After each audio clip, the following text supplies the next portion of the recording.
Claire Le Segretin, bonjour. Bonjour.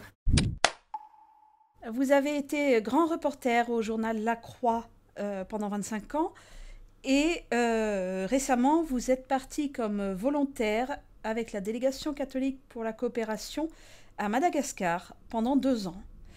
Alors on vous reçoit ici sur notre chaîne Adextra. Adextra signifie au loin. Ma première question, ce serait mais pourquoi être parti si loin? Qu'est-ce qui vous a attiré vers un pays si lointain? Pourquoi être parti à un autre bout du monde? Alors déjà, quand on part en volontariat, on ne choisit ni son pays, ni sa mission. C'est-à-dire que c'est l'organisme avec lequel on part. Là, en l'occurrence, pour moi, c'était la DCC, Délégation catholique pour la coopération. C'est eux qui m'ont dit, voilà, on t'envoie à Madagascar pour enseigner le français à des séminaristes. Et donc, alors ce que j'ai choisi, moi, c'est de partir, effectivement, c'est de me mettre à disposition de l'Église universelle pendant 2 ans. Mais ce n'est pas moi qui ai choisi ce pays. Hein. Voilà. Et donc, quand je suis arrivée à Madagascar, je ne connaissais pas grand-chose du pays. Un tout petit peu parce que j'y avais été en reportage en 2009, au moment où il y avait eu une crise politique. Mais j'étais pas retournée depuis, donc je ne savais vraiment pas grand-chose sur ce pays. Et j'ai découvert ce pays pendant mes 2 années. Et c'est vrai que j'ai été fascinée, interrogée, bousculée par ce pays, parce qu'il y a plein de choses qui sont dérangeantes, qui sont choquantes parfois, qui sont amusantes aussi. Et donc j'ai passé beaucoup de temps à réfléchir, à essayer de comprendre, à lire pour comprendre ce pays, pour essayer de, oui, c'est ça, de l'approcher de manière plus fine, plus intelligente. Et qu'est-ce que vous êtes allé faire à Madagascar? Donc ma mission, c'était d'enseigner le français à les séminaristes dans le grand séminaire de philosophie de l'archidiocèse de Toamasina. En français, on dit Tamatave. Donc Tamatave, c'est la 2e ville du pays, c'est le grand port sur la face est du pays, c'est le poumon économique du pays. Hein. Tout arrive là, dans le port de Tamatave, et tout part de là aussi. Enfin tout, en tout cas l'essentiel, des produits pas manufacturés, mais des produits produits par Madagascar, et en particulier le nickel, le cobalt, on pourra y revenir si vous voulez. Et donc, cet archidiocèse de Tamatave a un séminaire de philosophie qui était à Muramang quand je suis arrivée, donc la première année, et qui a déménagé entre l'année 2022 et l'année 2023, a déménagé pour s'installer à côté de Tamatave, à 12 km de Tamatave, dans la brousse, dans un petit village qui s'appelle Analamalouch. Et donc voilà, donc en fait j'ai vécu comme si j'avais 2 missions en une, hein, puisque j'ai déménagé au milieu de ma mission, ce que je ne savais pas au départ, c'était pas prévu, enfin pour moi c'était pas prévu. Et du coup, c'était intéressant parce que j'ai découvert 2 régions assez différentes, parce que la région de Muramang, c'est encore dans la montagne, donc on a encore un climat comme à Tananarive, la capitale, qui est un climat encore assez continental, on va dire, avec une saison qui correspond à l'été ici, mais qui correspond à l'hiver austral, un hiver assez froid. Hein, on met une petite laine le soir, on fait un feu de cheminée parce qu'on a froid. Et puis, par contre, la région de Tamatave, donc c'est la côte est, comme je vous le disais, c'est une région très chaude, très humide, une région régulièrement frappée par des cyclones, comme toute la face est. Et donc, donc 2 régions très différentes, même au niveau ethnique, c'est très différent. À Muramang, on est sur des ethnies Banzanzan, qui sont proches des Mernes, enfin des Betsileo, qui sont des ethnies des hauteurs, hein, de ce qu'on appelle les hauts plateaux, les hautes terres centrales, alors que sur la côte est, c'est les ethnies du littoral, hein, donc c'est différent, culturellement aussi c'est assez différent. Et donc ça vous a permis de voir 2 réalités de Madagascar concrètement, une de brousse et une plus proche de la ville, même Oui. si vous n'étiez pas en ville. Qu'est-ce que vous avez vu à Madagascar et qu'est-ce que vous avez vu des Malgaches? Voilà, beaucoup de choses. Déjà, la première chose, c'est de se prendre conscience que c'est un pays qui est grand. Madagascar, c'est plus grand que la France. C'est grand comme la France plus le Benelux. Donc, ça veut dire que pour se déplacer, on met du temps. Hein. D'autant que les axes de circulation, les routes, sont dans un état pitoyable, pour ne pas dire lamentable. Elles ne sont pas entretenues, donc c'est des routes qui avaient été faites par les Français pendant la période de colonisation. Je rappelle juste en termes d'histoire, les Français sont arrivés à Madagascar en 1896 et ils sont partis en 1960. Enfin, la date de l'indépendance est 1960, mais jusqu'en 1972, il y avait encore beaucoup de Français. Hein, donc il y a eu une période vraiment de, on va dire, 70 ans de présence française, et pendant ces 70 ans, il y a eu pas mal de travaux qui ont été faits, pas mal d'infrastructures qui ont été construites, donc des hôpitaux, des écoles, des routes, des ponts. Et malheureusement, ces infrastructures n'ont pas été entretenues, donc, ou mal entretenues, si bien qu'aujourd'hui les routes sont catastrophiques. Pour vous donner une idée, il y a encore 20 ans, même pas 10 ans, pour faire le grand axe, justement ce qu'on appelle la RN2, entre Tananarive et Tamatave. Donc c'est l'axe vital du pays, puisque comme je vous disais, tout arrive dans le port de Tamatave et tout doit remonter en camion vers la capitale. Il y a encore 10 ans, on mettait 6 heures pour faire ça, pour faire les 340 km entre Tana et Tamatave. Maintenant, on met 12 heures. Et l'année prochaine, on en mettra 13, parce que la route ne cesse de se dégrader du fait des poids lourds, enfin, etc. Donc voilà, donc du coup, c'est un grand pays avec des routes très mal entretenues qui font que les liaisons, les déplacements sont très longs. Et en même temps, c'est passionnant parce que moi, j'ai pris beaucoup de taxi-brousse parce qu'il n'y a pas d'autre moyen de se déplacer. Il n'y a pas de train, évidemment, et l'avion coûte cher. Et donc, du coup, on passe beaucoup de temps à regarder les Malgaches dans ces taxi-brousses, à voir comment ils vivent. Voilà. Et donc, c'est comme ça que j'ai découvert un peu ce pays en me déplaçant dans le pays, du nord au sud, de l'est à l'ouest. Et puis, enfin, oui. Nous sommes ici pour parler des familles, des familles et des enjeux pour les familles de Madagascar aujourd'hui, les enjeux d'aujourd'hui. Est-ce que vous avez rencontré des familles? Oui, pas mal, enfin pas mal. Aussi bien, enfin plutôt dans les villes, parce que j'avais plutôt accès à des familles malgaches un peu aisées, enfin francophones aisées, même assez aisées. Et puis j'ai observé quand même pas mal de familles autour des séminaires, enfin du séminaire de Mouraman, du séminaire de Tamatave. Donc je voyais les familles pauvres, là, les familles de brousse.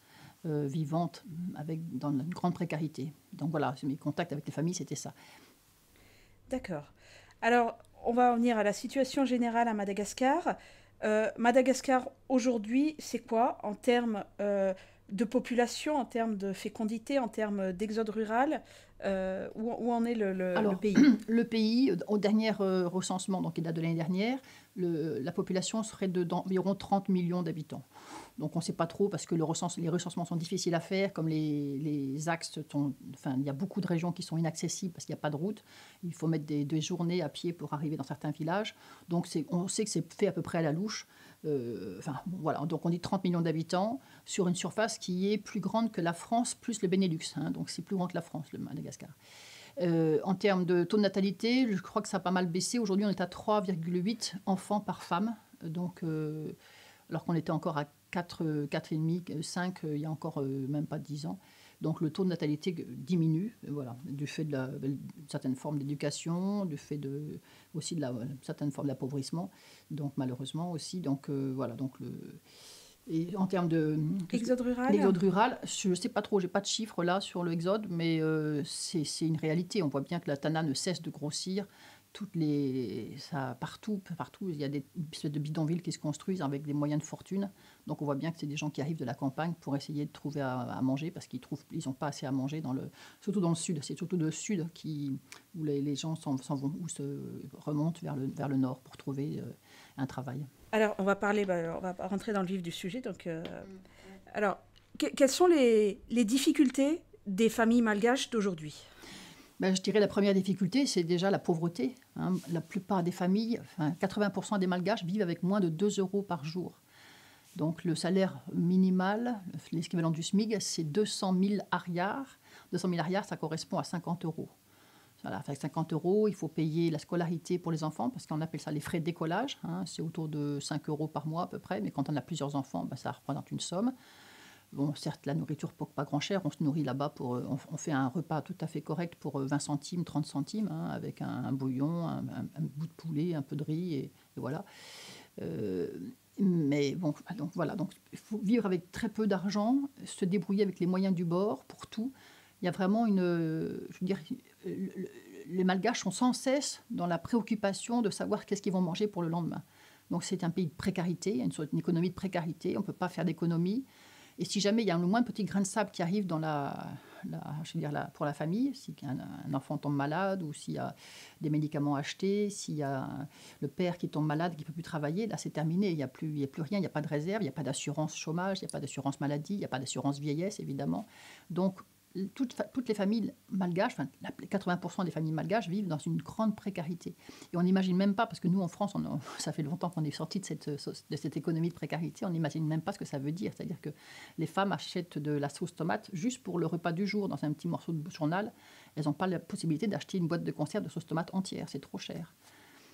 Et est-ce qu'il y a une entraide communautaire qui aide dans cette situation de précarité, une entraide de la part des familles élargies qui vivent ensemble, est-ce qu'ils s'entraident? Oui, alors il y a quelque chose de très important à Madagascar, et qui est ce qu'on appelle le fiavan. Alors ça, on traduit ça par solidarité, amitié, fraternité, harmonie sociale aussi. Le fiavanan, c'est quelque chose qui va aider effectivement, surtout dans les villages, en campagne, chacun se sent solidaire de l'autre. Donc on va aider, on va soutenir, on va faire en sorte que, voilà, si l'autre a besoin de quelque chose, on sera là pour l'aider. Et alors dans les villes, ce fiavanan, ça se perd un peu aujourd'hui, parce qu'on ne connaît pas ses voisins.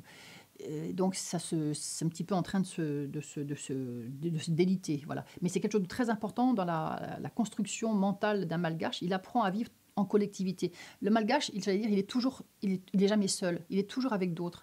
Le collectif l'emporte sur le singulier. C'est-à-dire qu'il y a toujours la notion du groupe. On appartient à une famille, on appartient à un groupe, on appartient à un quartier, à un village, à un clan. Donc voilà. Et le fiavan se vit à tous ces niveaux-là. D'abord au niveau de la famille, puis après ça grossit. Donc pour le quartier, le village, enfin, etc.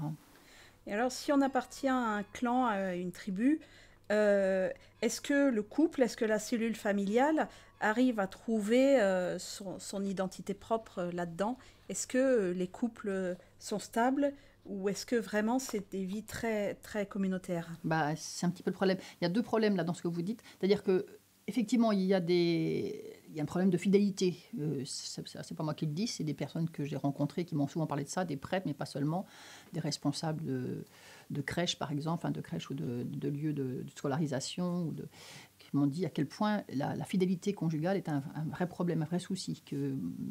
Voilà, à Madagascar, comme dans pas mal d'autres pays, c'est difficile pour un couple de rester fidèle et stable longtemps, enfin en tout cas dans les régions, je dirais les quartiers populaires, en brousse.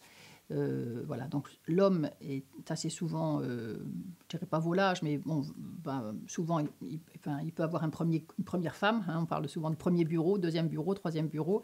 Et donc, alors c'est pas vraiment de la polygamie, mais c'est une façon de tourner entre différents foyers. Donc c'est vraiment la femme qui est le pilier de la famille. Hein. Tout tourne autour de la mère. La femme, c'est elle très souvent qui se retrouve à travailler pour faire vivre la famille.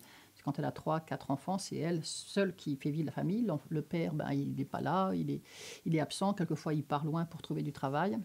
Il y revient pas forcément très, très souvent. Donc il y a un vrai problème déjà par rapport à ça, du grand nombre de familles monoparentales, du grand nombre de femmes qui sont seules pour élever des enfants. Avec ce que ça veut dire aussi pour les enfants, c'est-à-dire que c'est des enfants qui très jeunes prennent des responsabilités. Et ça m'a frappé d'ailleurs parmi les séminaristes qui étaient avec moi, qui se confiaient parfois un peu. Et beaucoup étaient donc élevés par les mères seules ou par des grands-parents ou des oncles et tantes. Ils n'étaient pas élevés par leurs parents biologiques, par leurs 2 parents biologiques. Et quand ils étaient comme ça confiés, donc soit c'était leur mère seule qui les élevait, soit c'était un oncle, une tante, du coup, dès l'âge de 5-6 ans, 4-5 ans même pour certains, ils commençaient déjà à travailler, ils commençaient déjà à avoir des responsabilités, ils devaient garder les ébus, ils devaient garder les canards ou je sais pas quoi, les oies, et ils devaient aller au marché, vendre des... Donc très jeunes, puis on voit bien sur les marchés, il y a plein d'enfants jeunes qui sont là déjà à travailler, qui tiennent un stand, enfin une petite gargote, un petit truc, qui sont dans la rue pour travailler. Alors, sur le papier, du moins dans la législation, Madagascar a une législation qui est au niveau des pays modernes, entre guillemets, qui interdit le mariage avant 18 ans, qui interdit la polygamie, la répudiation. Mais ce que vous nous dites, c'est que dans les faits, c'est pas du tout appliqué. Non, pas tellement. Et hélas, aussi toujours beaucoup de mariages précoces. Ça m'a été confirmé par beaucoup de personnes que j'ai rencontrées, interrogées.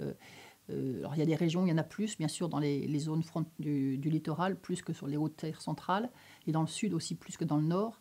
Mais il y a beaucoup de mariages précoces. Dès l'âge de 12-13 ans, des fillettes, des filles je dirais, sont mariées par leur famille. D'une part parce que ça rapporte de l'argent aux parents, hein, il y a une dot qui est versée, donc forcément quand en période de disette, en période de difficultés financières, c'est une solution de vendre la fille de 12-13 ans pour pouvoir acheter quelques sacs de riz pour nourrir les autres frères et sœurs.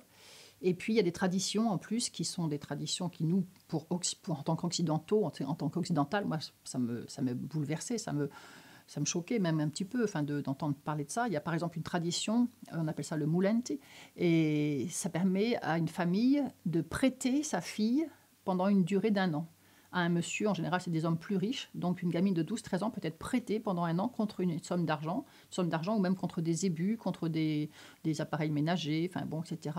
Et au bout d'1 an, le monsieur dit s'il veut renouveler le contrat, c'est vraiment comme un contrat, quoi, avec la fille ou pas. Et donc, c'est les parents qui récupèrent l'argent.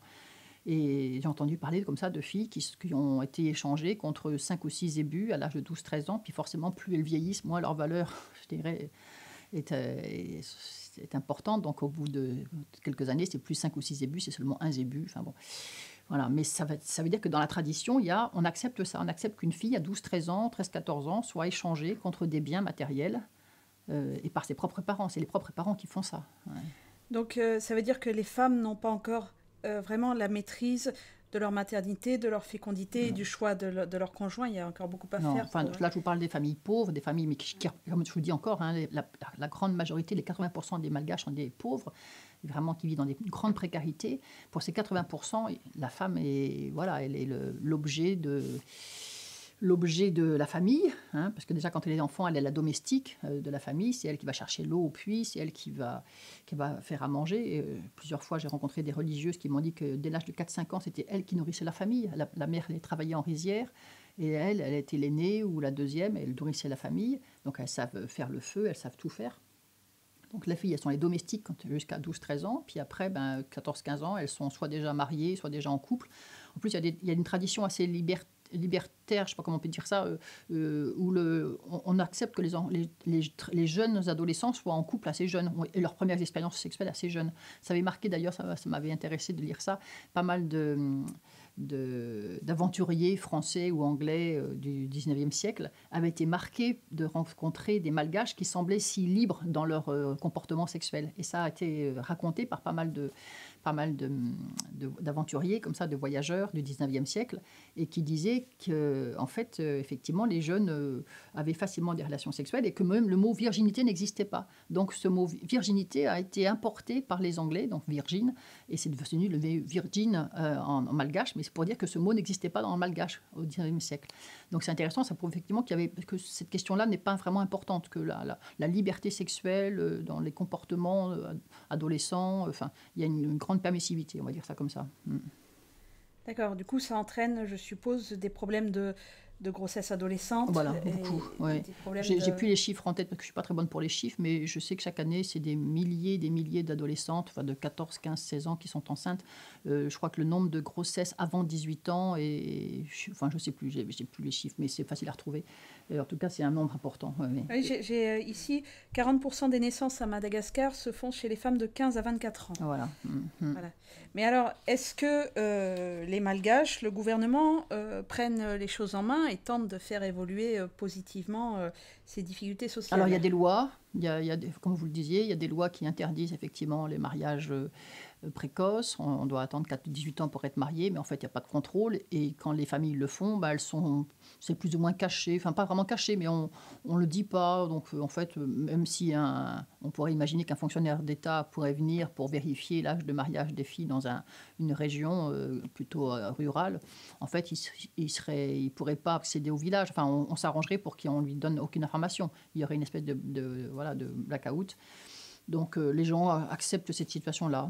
Et c'est une espèce de passivité, je dirais, de passivité et d'opacité aussi.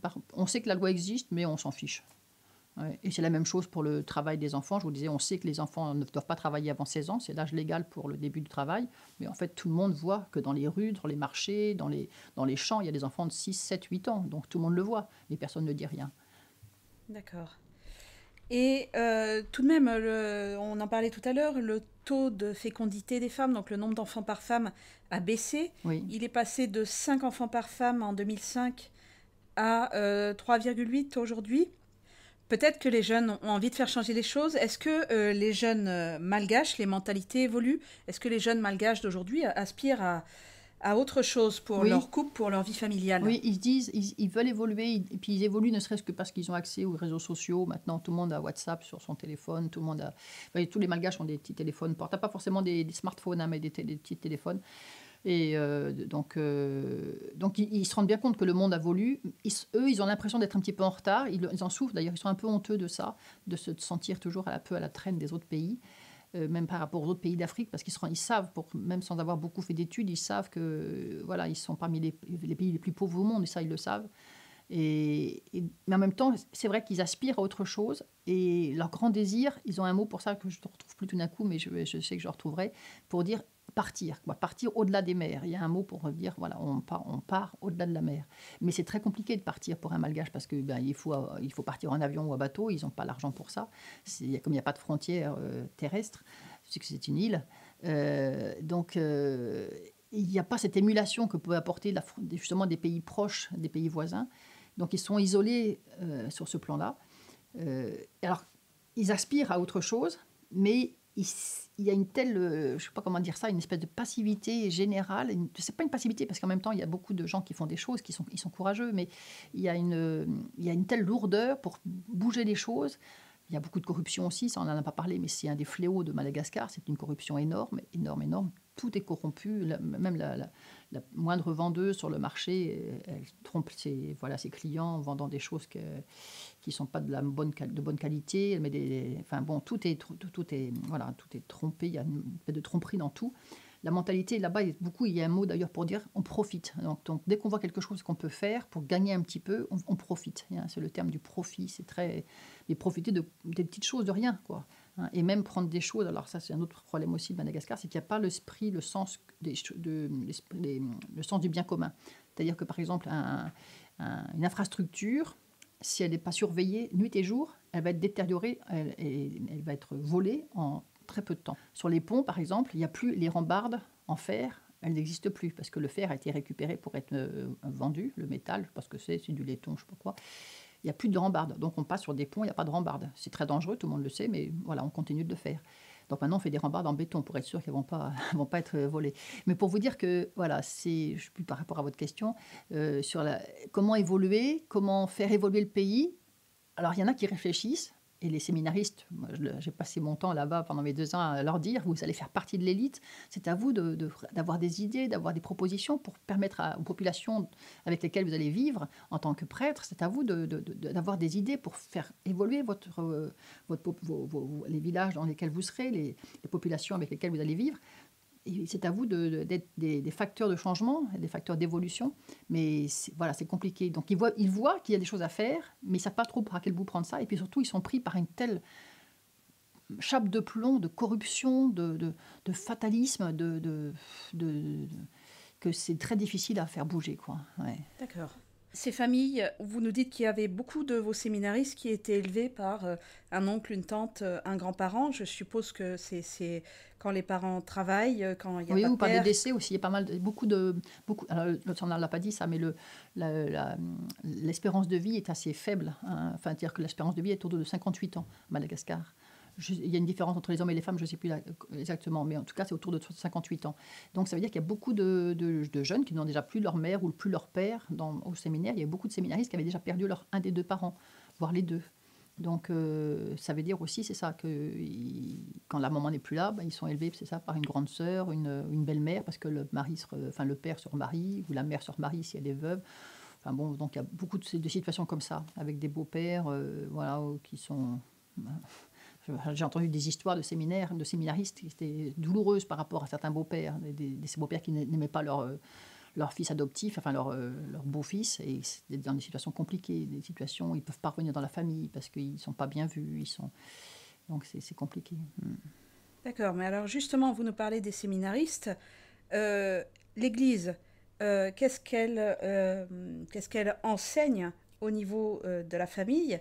Est-ce que, justement, d'abord, est-ce qu'elle est présente aux côtés des familles telles qu'elles sont, l'Église de Madagascar? Et puis, est-ce qu'elle elle a un discours sur le mariage, sur la fidélité, sur le soin aux femmes et aux enfants? Je suis bien embêtée pour vous répondre parce que, alors, il y a sûrement des choses qui se font, des textes, des choses comme ça, mais je n'ai pas vu vraiment des actions portées par des prêtres. Je n'ai pas vu de prêtres à Madagascar, des prêtres malgaches à Madagascar, faisant des choses spécifiques pour aider les familles, pour aider les pauvres. Autant il y a des choses formidables qui sont faites par des missionnaires étrangers, je pense au Père Pedro parce qu'il est très connu, bien sûr, mais il y a plein d'autres missionnaires, des missionnaires MEP en particulier, qui font des choses formidables pour aider les mères célibataires, pour aider les enfants, les orphelins, pour aider... Enfin, il y a vraiment plein de choses qui sont faites, mais des prêtres malgaches qui font des choses, il n'y en a pas tant que ça. Et ça, c'est un des problèmes un peu du clergé aussi, c'est que, comme dans beaucoup de pays pauvres, hein, Madagascar n'est pas le seul pays où ça se passe comme ça, le sacerdoce est un peu un ascenseur social. C'est-à-dire que pour un jeune qui vient d'une famille pauvre, d'une famille de brousse, par exemple, avec un tout petit niveau d'éducation, la seule possibilité qu'il a de monter un peu dans la hiérarchie sociale, c'est de devenir prêtre. C'était comme ça en France jusqu'aux années 20-30, il ne faut pas non plus... Voilà, ça l'armée, ça va évoluer. Mais pour l'instant, c'est vrai que le sacerdoce reste un lieu de promotion sociale, un peu d'avantage social, parce que c'est vrai que quand on est prêtre, on a une maison, on est logé, on est nourri, on a une voiture ou une moto, enfin, on a des avantages par rapport à des gens qui n'ont rien, qui vivent dans une hutte de paille avec quelques poules et une petite rizière, quoi, hein. Donc être prêtre, c'est une chance c'est une chance et c'est un honneur pour une famille d'avoir un fils prêtre. Donc et ça veut dire aussi que les prêtres, une fois qu'ils ont été ordonnés, il y en a certains qui ne veulent pas retourner en brousse parce que ils savent qu'ils vont vivre dans des conditions difficiles, dans des lieux éloignés, dans certains villages, ils ne sont pas accessibles pendant la saison des pluies, par exemple. Donc il y a des prêtres qui refusent ça. Ils n'ont pas d'eau courante, ils n'ont pas d'électricité, ils n'ont pas Internet, évidemment. Donc il y a des choses comme ça qui sont difficiles. Moi, j'ai entendu des évêques me dire, on a du mal, une fois que nos séminaristes sont ordonnés, quand ils refusent d'être nommés à certains endroits, comment on peut faire pour les forcer? Enfin, c'est compliqué. Les religieuses, par rapport à ça, sont plus promptes, je dirais, elles s'adaptent plus, en tout cas, elles acceptent davantage de partir dans des lieux plus difficiles d'accès, difficiles de vie matérielle. Alors ça, c'est un premier problème par rapport aux prêtres. Vous me disiez, est-ce qu'ils s'intéressent vraiment à ces difficultés des familles? Ils les connaissent, ces difficultés, parce qu'ils les ont vécues quand ils étaient jeunes. Ils savent ce que c'est que le travail des enfants, ils savent ce que c'est que la précarité des mères célibataires, enfin des mères seules. Ils savent ce que c'est tout ça. Mais on n'a pas l'impression qu'ils veulent changer ça, qu'ils veulent travailler à la fois à aider et à faire évoluer les mentalités. Alors, dans les textes, oui, il y a des textes. Moi, j'ai lu des textes, des documents des évêques malgaches, ce qu'on appelle la CEM, la Conférence des évêques malgaches de Madagascar, qui disent des belles choses sur la famille, sur le soutien des familles, sur la fidélité conjugale, tout ça. Mais ça reste des textes. On n'a pas l'impression que dans les faits, il y a une aide concrète. Voilà, enfin... Donc, en même temps, je dis ça, et en même temps, c'est sûr qu'il y a aussi quand même, que l'essentiel des infrastructures dans la santé, dans l'éducation, qui marchent bien, elles sont tenues par l'Église catholique. Donc les écoles catholiques tenues par des congrégations religieuses féminines, pour la plupart, marchent bien. Ce sont parmi les meilleures écoles du pays, et la plupart des familles qui ont de l'argent mettent leurs enfants dans des écoles catholiques, parce que ce sont des très bonnes écoles, de bons niveaux. C'est réservé aux familles qui ont de l'argent? Hélas, oui, parce que l'écolage... Enfin, il y a des efforts qui sont faits là aussi, mais l'écolage reste quand même assez élevé. Je vois à Tamatave, les grands collèges cathos, et c'était ceux où il y avait les élèves, les élèves des familles, les enfants des familles les plus riches, quoi. Hein, voilà. Donc, c'est des écoles catholiques qui marchent bien. Les cliniques, c'est pareil. Les hôpitaux privés, les hôpitaux catholiques marchent bien, ils font partie des meilleurs. Il y en a d'autres aussi chez les protestants, mais les hôpitaux catholiques sont parmi les meilleurs du pays. Hein, je sais qu'à Tana, par exemple, il y a une clinique réputée qui est tenue par une congrégation féminine. Voilà, c'est là que sont les meilleurs chirurgiens, les meilleurs médecins. Et alors, mais est-ce que les jeunes chrétiens catéchisés, au moins, ont accès à une éducation sexuelle et affective? Est-ce qu'on leur parle du mariage? Est-ce qu'on leur parle de la fidélité, de ces choses-là? Alors ça, je ne pourrais pas vous dire en détail parce que je n'ai pas eu de contact suffisamment approfondi avec des écoles pour savoir ce qu'ils faisaient dans ce domaine-là, s'ils font venir des spécialistes d'éducation affective et sexuelle. Je ne pourrais pas vous dire dans les écoles ce qui est fait exactement. Mais au séminaire, je sais qu'ils avaient des cours, ils ont des cours, en tout cas au séminaire de Mouramang et de Tamatave. Et c'était d'ailleurs le recteur du séminaire de Tamatave qui faisait ces cours parce qu'il avait une formation en théologie morale. Et donc... Mais je ne sais pas le contenu exact des cours, je n'ai pas assisté à ces cours, puis c'était en malgache, donc je pense que voilà, je n'aurais pas compris grand-chose. Mais je sais qu'au séminaire de Tamatave, le recteur, qui est un homme très ouvert, intelligent, qui a été formé en Europe, a fait venir tous les ans une infirmière donc une femme, ça c'est important, qui vient parler justement de questions affectives et sexuelles à ces hommes, enfin ces futurs prêtres, et en particulier sur le cycle de la femme, sur les méthodes contraceptives, oui, sur la fécondité, etc. Donc je sais qu'ils ont des cours autour de ça. Les futurs prêtres, ils sont formés donc par une infirmière, c'est ça? Oui, sur ces questions affectives et sexuelles. Mais ils ont plusieurs cours différents. Ils ont les cours du recteur, plus en théologie morale, et puis ils ont les cours de l'infirmière, plus sur les questions pratiques, on va dire. D'accord. Et les familles chrétiennes, alors les familles chrétiennes, comment est-ce qu'elles vivent? Et déjà, est-ce qu'elles sont différentes? Est-ce qu'elles sont plus stables généralement que les autres? Est-ce qu'il y a moins de problèmes de répudiation, de polygamie, de maltraitance? Là, ça dépend un petit peu chez les familles protestantes. Le protestantisme a été longtemps un marqueur d'une certaine aisance financière, une certaine aisance sociale. Donc le protestantisme dans les hautes terres centrales, c'est un marqueur, oui c'est ça, d'appartenance à la bourgeoisie, on va dire, à l'aristocratie aussi. Ça c'est lié à l'histoire de voilà, malgache, je ne vais pas entrer dans tous les détails, mais ça s'explique par l'histoire. Les catholiques, en contrario, étaient plus dans les milieux populaires. Donc pour les protestants, je ne pourrais pas dire, je pense que chez les protestants, il y a une vraie tradition de fidélité conjugale, surtout dans les hautes terres centrales. Il y a vraiment des couples solides, stables. Moi, j'en ai rencontré des couples vraiment avec des valeurs voilà, solides. Chez les catholiques, moi, les catholiques que j'ai vus, c'était surtout des catholiques donc, dans le milieu populaire, dans les milieux ruraux.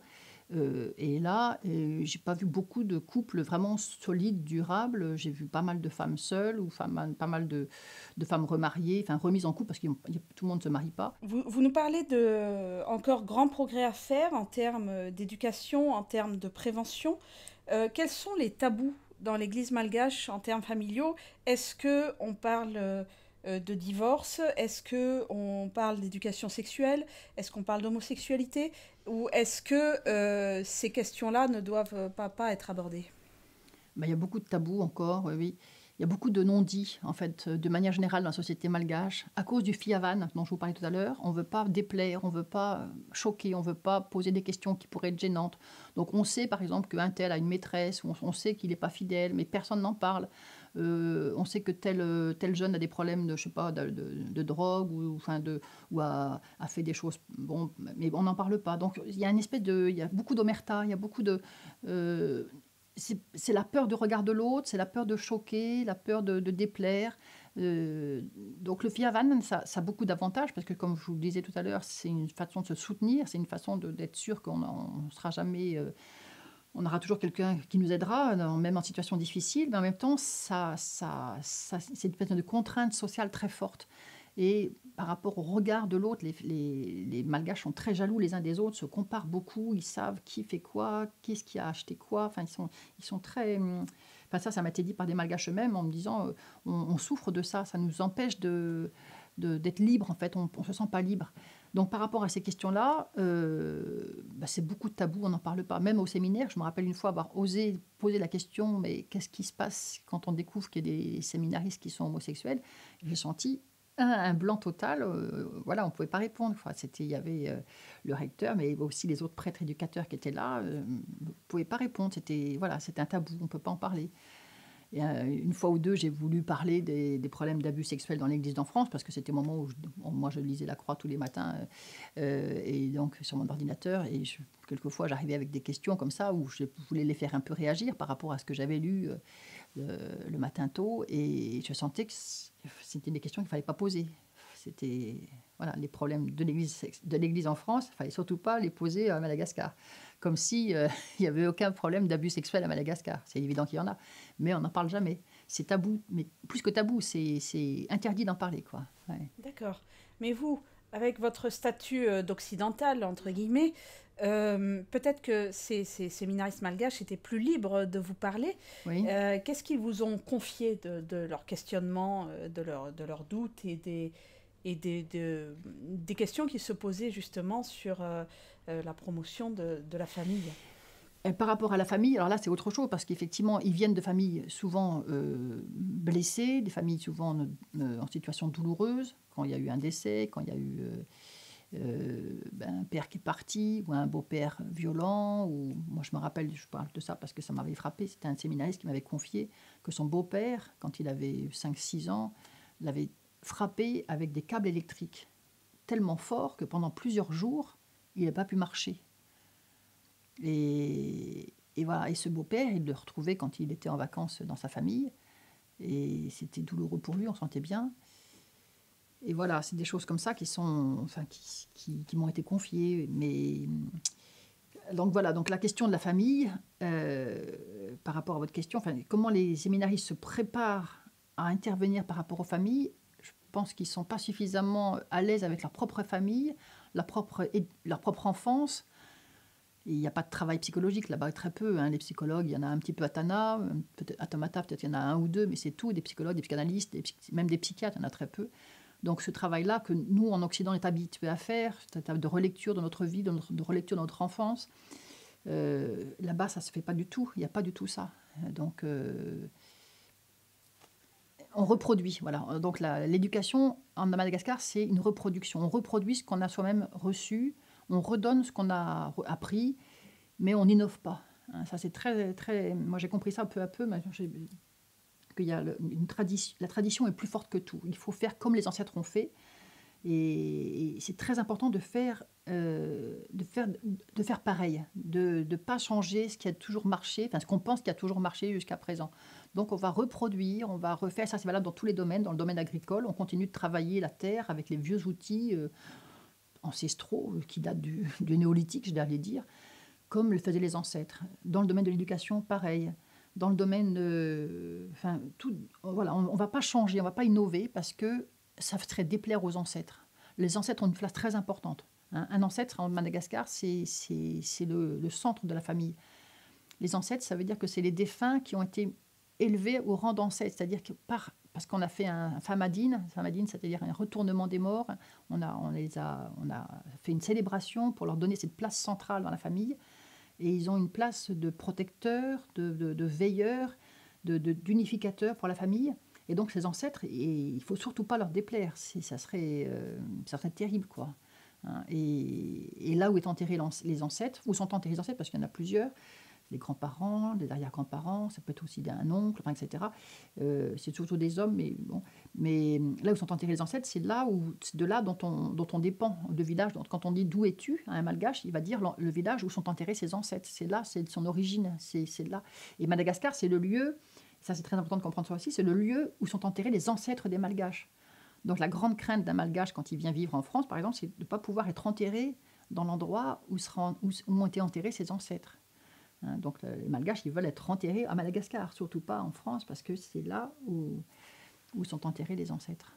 D'où la tension entre le poids des traditions, Voilà. Le poids des ancêtres, le poids de la famille élargie, voilà. Et les désirs d'émancipation de la jeunesse. D'où une mentalité qui nous paraît, à nous, vue d'un point de vue occidental, je mets beaucoup de prudence par rapport à ça, mais des mentalités qui nous paraissent un peu passives, un peu... comme s'il y avait un peu une apathie en général dans le pays, parce qu'on n'ose pas aller de l'avant, on n'ose pas inventer autre chose, on n'ose pas sortir des sentiers battus parce qu'on a peur de déplaire aux ancêtres. Et alors les missionnaires étrangers, alors eux, est-ce qu'ils ont un autre discours? Oui, parce qu'eux, ils ne dépendent pas des ancêtres, donc voilà. Ils sont beaucoup plus libres.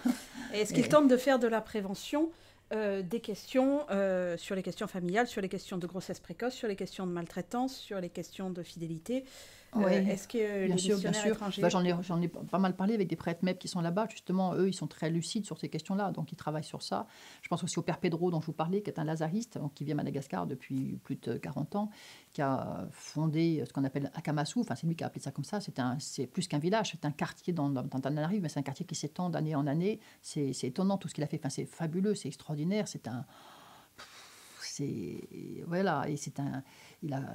Grâce à lui, il y a, je crois que c'est 26 000 familles qui sont logées grâce à lui. C'est des milliers d'enfants qui sont scolarisés grâce à lui. C'est scolarisés et pas seulement en petite classe. Ça va jusqu'à l'université. Il a créé des universités de très bon niveau. Il donne du travail aussi à des milliers de personnes dans la menuiserie, la plomberie, la maçonnerie. Il a créé au départ, c'était dans des carrières de pierre. On voit d'ailleurs toujours les carrières quand on va à Kamasu. Donc le père Pedro, il a compris tout ça dans les villages. Quand on veut rentrer dans un village, il y a toujours un temps de probation. D'abord, je crois que ça dure 6 mois. Au bout de 6 mois, on demande aux voisins s'ils acceptent que la famille vienne s'installer définitivement. Et la famille doit s'engager à pas de prostitution, pas d'alcool, enfin de l'alcool, mais pas d'alcoolisme. Enfin, si on sent qu'il y a un problème avec l'alcool, la famille doit dégager. Pas de violence conjugale, ni sur les enfants. Obligation de scolariser les enfants. Interdiction d'avoir des armes. Enfin, voilà, il y a plusieurs conditions comme ça à remplir. Alors, Et il y a un contrôle très strict. Hein, le père Pedro, enfin, c'est pas lui directement parce il est pris par bien d'autres choses, mais il y a tout un contrôle très strict par rapport à ça. Et si une famille ne respecte pas ça, elle est renvoyée. Enfin, il y a une manière un peu soft, j'imagine, de faire ça, d'accompagner. Mais c'est pour vous dire que le père Pedro, il a compris ça. Il a compris qu'il faut des cadres très stricts, hein, et que ça, grâce à ça, ça peut marcher. Et quand on rentre à Kamassou, effectivement, on est frappé, les trottoirs sont propres, les rues sont dégagées, il n'y a pas des petits commerces partout qui font n'importe quoi, qui vendent... Enfin bref, les enfants sont bien habillés, sont scolarisés, on sent que c'est des villages, des quartiers qui sont bien tenus, quoi. Ça change tout. Il n'y a pas de benne à ordures qui déborde dans une puanteur atroce. Il n'y a pas de chiens errants et flanqués qui sont là à lécher les flaques de boue. Enfin, donc c'est une ville comme on en rêve pour tous les Malgaches, quoi. On se dit, voilà, là, ça peut marcher. Mais parce que c'est cadré, c'est discipliné et il y a des conditions très strictes à remplir. Et c'est accepté parce que c'est le père Pedro et parce que c'est un étranger. Je pense aussi ça joue, ça. Et c'est un vasa. Un vasa, c'est-à-dire, ça veut dire un étranger blanc. Et c'est vrai qu'il y a l'étranger blanc, il a une espèce d'autorité naturelle. Et on accepte des choses qui viennent d'un vasa. On critique aussi beaucoup et on peut aussi s'en prendre à lui, bien sûr. Mais quand un vasa est bon et essaye d'aider la population, il est reconnu pour ça. Enfin, il est... mais alors concrètement, donc ce que vous avez vu, vous, à Kamassoa, c'est que la stabilisation des familles, le refus de la prostitution, le refus de l'alcoolisme, le refus de la violence, c'est un grand vecteur de progrès social, concrètement. Sûr, évidemment, oui. Évidemment, donc c'est ça dont Madagascar a besoin. Alors, est-ce que, au final, en conclusion, est-ce que la pauvreté recule aujourd'hui à Madagascar? Non, pas du tout. Le pays s'enfonce dans la pauvreté d'année en année. Chaque année, le PIB par habitant, il y a un chiffre, je ne sais pas comment on appelle ça, enfin bref, diminue d'année en année. Donc le pays s'appauvrit d'année en année. Et c'est un paradoxe, il y a eu plein de livres qui ont été écrits comme ça par des économistes pour dire l'énigme malgache. C'est-à-dire c'est un pays potentiellement très riche, ils ont un sous-sol très riche, ils ont des fleuves, des rivières sur lesquelles on pourrait construire des tas de centrales hydroélectriques, ils ont une faune, une flore extrêmement riche, ils ont un potentiel écotouristique extraordinaire. Et ils ont des ressources vraiment très très nombreuses. C'est pas du tout comme des pauvres pays du Sahel où il y a vraiment des gros problèmes déjà de ressources. Là, c'est pas du tout le cas. Madagascar est un pays potentiellement très riche, mais qui est tellement mal gouverné depuis des décennies que ce pays s'enfonce dans la pauvreté d'année en année.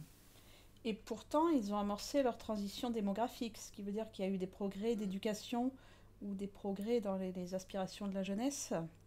Et l'Église, elle, est-ce qu'il y a des progrès? Est-ce qu'on peut voir des progrès dans l'accompagnement des familles? Est-ce qu'elle va se faire plus proche des préoccupations familiales? Est-ce qu'il y a bon espoir? Il ne faut pas vous dire, je ne connais pas assez bien l'agenda des évêques par rapport à ça. Ce que j'ai remarqué, ce que je vous disais tout à l'heure, ce que j'ai remarqué, c'est que je n'ai pas entendu des prêtres, même parmi les séminaristes, je n'ai pas entendu de séminaristes me dire, moi, mon projet, c'est de construire un orphelinat, par exemple, ou moi, mon projet, c'est de construire ou c'est de faire en sorte que dans mon village, il n'y ait pas de femmes qui soient battues ou qui soient abandonnées ou qui se retrouvent mères célibataires. Pas un seul moment, j'ai entendu des propos comme ça. Et pourtant, Dieu sait si je les ai fait travailler, parce que je travaillais beaucoup pour qu'ils soient capables de s'exprimer à l'oral avec aisance. Donc, je leur ai fait travailler sur plein de choses comme ça, sur des sujets comme ça, du style si j'étais président, etc., pour les amener à confronter un peu leurs idées les uns aux autres. Mais pas une seule fois j'ai entendu des propos comme ça, de projets pour améliorer la situation des familles.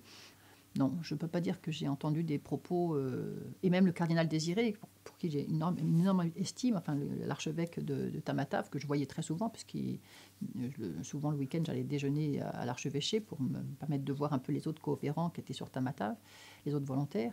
Et même le cardinal, je ne l'ai pas entendu tellement me parler... Enfin, si, il a construit beaucoup de choses grâce au père Thomas, son bras droit, l'économe diocésain, qui est un prêtre MEP d'origine indienne, et qui fait un travail extraordinaire, qui a construit des tas de choses depuis qu'il est à Tamatave, donc depuis même pas 10 ans. Et des orphelinats, des foyers pour mères célibataires, des écoles, des dispensaires, enfin, des foyers de toutes sortes. Mais voilà, Et les Malgaches eux-mêmes s'en saisissent pas de si, ces... si, mais voilà, le père Thomas, il est indien, il n'est pas malgache. D'accord. Ouais. Oui, mais si l'impulsion vient de lui, mais que les populations s'en emparent de ces foyers de mères célibataires, de ces Oui, bien sûr, orphelinats. les familles, enfin, de dire les populations s'en emparent dès qu'il y a quelque chose qui leur est proposé, et si ça leur convient, bien sûr, ils en profitent. Mais enfin, ce que j'essaye de vous dire, et peut-être que je m'y prends mal, mais pour vous l'expliquer, c'est que ça ne vient pas des Malgaches eux-mêmes. Ça vient de quelqu'un de l'extérieur, ça vient de quelqu'un d'autre. Et les Malgaches eux-mêmes, on a l'impression qu'encore aujourd'hui, peut-être que d'ici quelques années ça évoluera, mais encore aujourd'hui, ils sont encore pris dans une espèce de gang de fatalisme, de passivité, d'apathie, moi je dirais même, qui fait que ils se prennent pas vraiment complètement en charge, quoi. Ils survivent. Parce que la vie est très très difficile. Quand on vit avec 2 euros par jour, c'est évident qu'on passe sa journée à travailler pour essayer de gagner quelques ariars. L'ariar, c'est la monnaie là-bas. 1 euro, ça fait 4500 ariars à peu près. 4500 ariars. Pour vous donner une idée, une femme lavandière qui va nettoyer, qui lave le linge dans un petit ruisseau à côté de chez elle, un ruisseau plus ou moins propre, elle va gagner 300 ariars, je le sais parce que j'ai fait une petite enquête par les séminaristes sur ça, 300 ariars par kilo de linge. 300 ariars par kilo de linge. Donc ça veut dire qu'elle est payée même pas 5 centimes par kilo de linge. Il faut qu'elle arrive à 2 euros pour pouvoir, si elle veut rentrer au minimum des ressources quotidiennes. Donc vous voyez, elle peut en faire des lessives. Donc la lutte contre la pauvreté c'est sera la base de bien sûr. La plupart des gens sont analphabètes, enfin peut-être pas la plupart, mais enfin en tout cas il y a des régions, surtout dans les régions est, et puis sur le littoral, pas du tout sur les hautes terres centrales. Les hautes terres centrales sont beaucoup plus formées, beaucoup plus éduquées, mais sur le littoral, donc là où j'étais la deuxième année à Tamatave, ce sont des régions où le taux d'analphabétisme est encore très élevé. Pratiquement 40% des adultes sont analphabètes. C'est-à-dire qu'ils savent plus ou moins lire, mais ils ne comprennent pas ce qu'ils lisent. Donc voilà. Et donc, ils font des tout petits boulots. Les hommes sont dockers, ils vont porter des grosses charges. Pareil, pour vous donner une idée, dans le port de Tamatave, un homme est payé, je crois que c'est 200 ariars pour 50 kilos. Quand il porte 50 kilos, il est payé 200 ariars. 200 ariars, ça fait même pas 50 centimes, ça fait 45 centimes. Donc il faut qu'il emporte des charges de 50 kilos pour arriver à gagner ces 2 euros de quotidien, quoi. Voilà. Donc, et c'est la même chose pour la récolte des litchis. Par exemple, les litchis, c'est un des produits qui fait la richesse de Madagascar. C'est exporté, bien sûr, en France en particulier, mais ailleurs aussi. Les cueilleurs de litchis et les cueilleurs, puis après ceux qui mettent les litchis en boîte, enfin, etc., pour l'exportation, sont payés très très peu, quoi. Donc, et tous ces petits boulots que les Malgaches font, parce qu'ils n'ont pas les moyens, ils n'ont pas les capacités, ils n'ont pas été formés suffisamment pour pouvoir faire d'autres choses, d'autres travaux, ils sont très mal payés. Ils sont payés, c'est même pas comparable avec nos évaluations, nos systèmes à nous. En fait, ils vivent avec tellement peu que leur quotidien est un quotidien difficile, très difficile. Et on a du mal à imaginer. Et en même temps, et je ne voudrais pas terminer non plus sur une note trop négative, en même temps, c'est un peuple qui sait rire, qui sait se réjouir, qui sait profiter de la vie, je dirais, dans ce qu'elle offre. Voilà. Donc il y a une espèce de légèreté, de joie profonde qu'on se ressent à Madagascar. D'entraide ? Et d'entraide, oui, bien sûr, d'entraide.